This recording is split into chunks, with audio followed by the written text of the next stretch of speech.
Hi, let's talk about isolation. We will talk about the tools, the tricks, the techniques to perform and master isolation. There will be basic approaches, tools, and what to choose to start easily, but achieving a very good quality in isolation. I suggest to start with the first technique because it's also you can do it also on your own. You don't need help. Instead, you need help for the second and the third technique.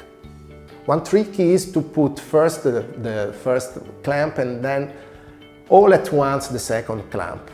So it's just a matter then to let the part of the rubber dam going, the steps of the rubber dam to go inside the interdental contacts. And the good news is that in the anterior area, upper and lower, the interdental contacts are not so tight, so sometimes you can put inside without the use of the floss.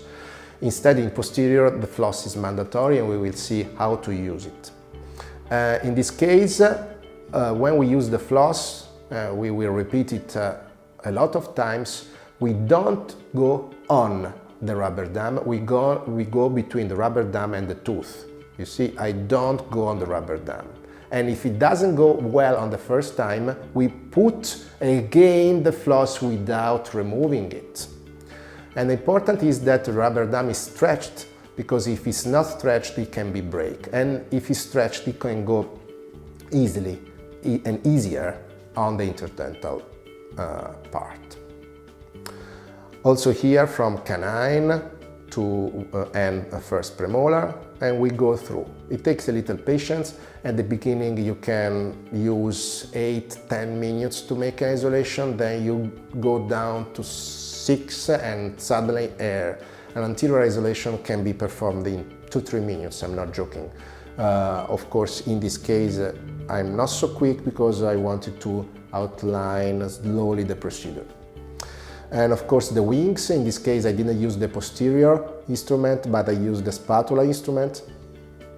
And in this case I used the posterior instruments. I prefer to use the posterior rather than the spatula, but this is just personal, and maybe at the beginning it's better to use a spatula because sometimes you can hurt the patient because you're still beginning to isolate. You see, in this case was very quick, the isolation, and the rubber dam went really smoothly inside the interdental contacts.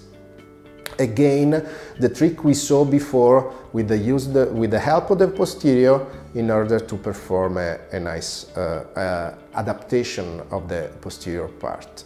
The instrument is very important to move the rubber dam, to move the floss, and then to push it, and that's it.